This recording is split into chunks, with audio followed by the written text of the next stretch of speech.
Shalom a todos! Hoje vamos ler uma reflexão sobre Shavuot. A festa de Shavuot cai no mês de Sivan, o terceiro, pela contagem dos meses judaicos. Ela dura apenas 2 dias, 6 e 7, em Israel somente um dia, o 6 de Sivan. É a mais curta e a do meio das 3 festas de peregrinação, quando as massas do povo de Israel costumavam subir a Jerusalém para ver o serviço sagrado no Beit HaMikdash, o Templo de Jerusalém. Em nossos dias, visto não termos mais o Beit HaMikdash, a festa de Shavuot não tem mitzvot, mandamentos específicos da Torá, que caracterizem o significado desta festa, como os das outras, como Pessa, a proibição de hametz e o preceito de matzá, e Sukkot, os preceitos da cabana e das 4 espécies, lulav, etrog, hadass e aravá. Porém, esta festa se destaca por um conteúdo rico e elevado significado espiritual, que ganha expressão por meio de uma riqueza de costumes e grandes ideias que se consolidaram ao longo dos séculos no seio das comunidades judias através do mundo.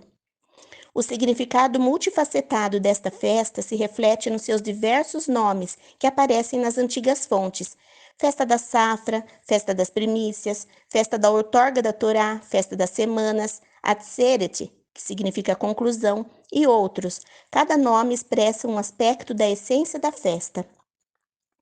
Sobre a contagem do Homer. A Torá não menciona uma data exata para a festa de Shavuot, da maneira que o faz para as outras festas. Sua data é vinculada ao Sefirat HaOmer, a contagem de dias entre Pessah e Shavuot.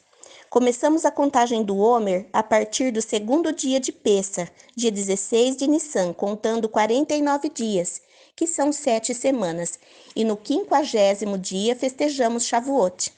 Temos o costume de fazer uma brachá, bênção, especial todas as noites, durante a reza de Arvit, a reza noturna, sobre a contagem. Por que contamos esses dias? A contagem do Homer tem duplo significado, agrícola e espiritual. As 3 festas de peregrinação são caracterizadas pela Torá também pelas estações vigentes na Terra Santa. A estação da safra começa na época de Pêssar, quando a primeira cevada é cortada, e dela era levada um homer, nome de uma medida de volume de mais ou menos 4 litros, ao Beit HaMikdash, em sinal de gratidão. A partir desta data, começa a amadurecer o resto dos produtos da terra. Em Shavuot, termina a safra com o corte do trigo. A festa de Sukkot, por sua vez, que a Torá chama de festa da colheita, vê o encerramento anual de todos os trabalhos agrícolas. Segundo o preceito da Torá, todo dono de terra que colheu qualquer uma das 7 espécies pelas quais se destaca a terra de Israel, trigo, cevada, uvo, figo, romã, azeitona e tâmara, era obrigado a levar as primícias desses produtos, chamadas bikurim, ao Beit HaMikdash, aos Kohanim, sacerdotes. O prazo para levar os bikurim do Beit HaMikdash se prolongava desde Shavuot até a festa de Sukkot. É devido à safra, que chega ao seu ponto alto nesta época, que essa data é chamada de festa da safra, como está escrito, e a festa do corte dos primeiros frutos que tiveres semeado no campo, em Êxodo 23:16. No tempo do Beit HaMikdash, quando a maioria do nosso povo vivia em paz na Terra Santa e lavrava a terra, a agricultura marcou profundamente o caráter dessa festa. A época de Bicurim era inaugurada com a impressionante cerimônia da apresentação da oferenda dos 2 pães, que a Torá chama de oferenda nova, conforme está escrito em Números 28:26. Voltemo-nos agora ao lado espiritual e intelectual da contagem do Homer, que interliga Pessah a Shavuot. É o conjunto destas 2 festas que simboliza a inteireza da redenção. Pessah marca a libertação física e Shavuot a libertação espiritual e intelectual, cuja primeira etapa foi a libertação física da escravidão e o êxodo a ser completado em Shavuot, quando recebemos a Torá junto ao Monte Sinai. O povo recebeu seu conteúdo espiritual e sua bagagem cultural, que iluminaram o caminho de sua vida. Não basta ser livre para fazer o que se quer, mas precisa-se ser livre para fazer o que se deve fazer, pois que não há realmente diferença entre quem é escravo de alguém e quem é escravo de seus instintos. Uma reflexão sobre a outorga da Torá.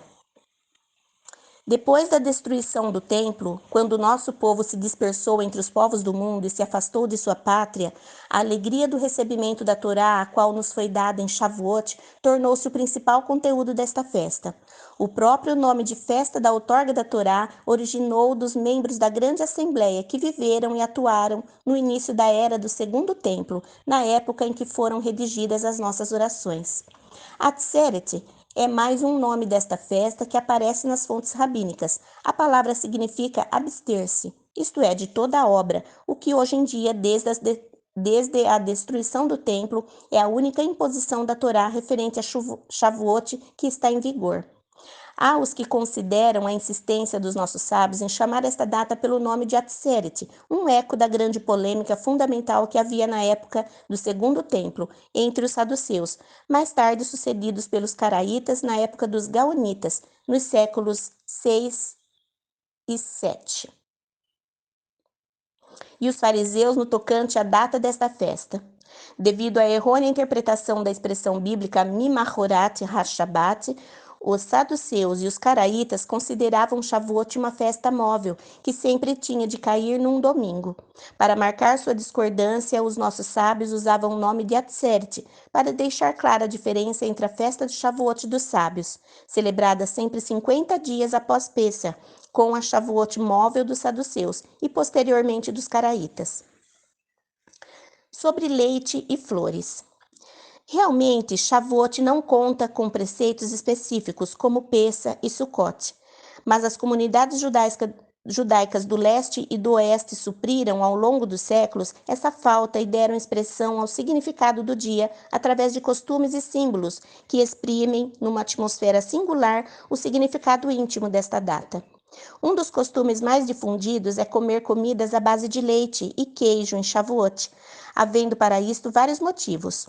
Um deles é o seguinte: quando o povo de Israel voltou do Monte Sinai, tendo aceitado as leis da Torá, inclusive aquelas referentes a kasherut, dietéticas, as pessoas não podiam mais usar seus utensílios de cozinha, pratos, talheres, etc., e tiveram de recorrer a alimentos lácteos.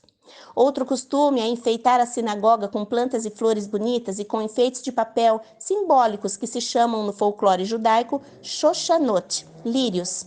O verde simboliza a pastagem que havia em volta do Monte Sinai, e as plantas e árvores expressam que os nossos sábios dizem que as frutas das árvores são abençoadas em Shavuot, fato mencionado na liturgia poética dessa festa.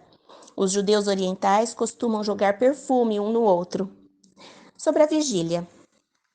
Um costume conhecido, aceito em todos os recantos do mundo judaico, é o estudo da Torá durante toda a noite de Shavuot. Este costume é muito antigo. Os eruditos estudam e se aprofundam na sabedoria da Torá com grande entusiasmo e alegria. Outros recitam o Tikkun Leil Shavuot, que é uma coletânea de trechos do Tanar, a Bíblia, e Midrashins, ensinamentos dos nossos sábios, composto pelos cabalistas em Tzefat no século 16. Terminado o estudo, ao raiar do sol, encerra-se a vigília com a oração matutina festiva. As comunidades de Askenazim têm o costume de ler a poesia, escrita em aramaico, conhecida pelo nome de Akdamut, introdução, que compreende 90 estrofes que terminam todas elas com a sílaba tá, cujo conteúdo é uma canção de louvor a Deus por ter escolhido o povo de Israel para ser seu povo, uma definição da condição de sua fé em relação à dos outros povos e a expressão da esperança do povo de Israel pela sua redenção no futuro. Seu autor foi o Rabi Meir, filho de Yitzhak Nahorai, que viveu na Alemanha na época das Cruzadas, século XI. Como é exultante passar nas cidades de Israel pelas sinagogas e estivot nas noites de Shavuot, das quais emanam as vozes agradáveis que entoam palavras da Torá e cantos judaicos agradáveis. Sobre o livro de Ruth. Outro costume sagrado é a leitura do livro de Ruth em Shavuot, um dos 5 rolos das escrituras sagradas. Há diversas explicações para isso. O acontecimento central do livro ocorre na época da safra, que é a época de Shavuot. O personagem principal é Ruth, que aceitou a fé judaica, assim como nosso povo aceitou sua identidade judia na festa de Shavuot. Além do mais, o livro de Ruth contém a ascendência do rei Davi, que era bisneto de Ruth, que, de acordo com a tradição, nasceu e morreu em Shavuot. Havia comunidades que costumavam introduzir em Shavuot um novo Sefer Torá nas sinagogas com grande festividade, ou outros que nesse dia iniciavam as crianças pequenas no ensino da Torá através do ensino das letras hebraicas, por meio de um quadro enfeitado, ilustrado e colorido, encimado com as palavras Torá Tzivá Lanu Moshe, Morachá Kehilat Yaakov. Ou seja, a Torá que Moisés nos ordenou é uma herança para a congregação de Jacó. Está escrito em Deuteronômio 33:4. Outro significado especial que Shavuot tem para as Hassidim é ser esse dia o aniversário da morte do fundador do Hassidismo, o mestre Rabi Israel Baal Shem Tov. Shalom, shalom! Tá gostando do conteúdo do canal? Então curta, comenta, compartilha. Se ainda não é inscrito, se inscreve, ativa o sininho e fique por dentro de todas as novidades. Shalom a todos! Hag Shavuot Sameach!